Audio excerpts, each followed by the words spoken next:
I am very proud because of the accomplishments na nagagawa natin. We are very precise na hihit natin yung target. Ngayon, meron tayong mission na dapat gampanan. No? By the end of the year, tapos na ang problema ng NPA. Tapos na ang problema ng mga local terrorists. But even if we will shift to territorial defense, tuloy-tuloy pa rin yung trabaho natin. So that pag may sumakop sa atin, tatalunin natin sila. No?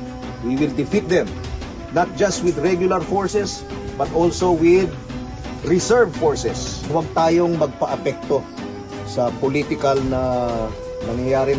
Focus lang tayo sa trabaho natin.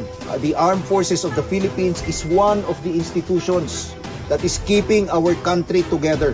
Basta tayo solid, no? Our country will remain strong.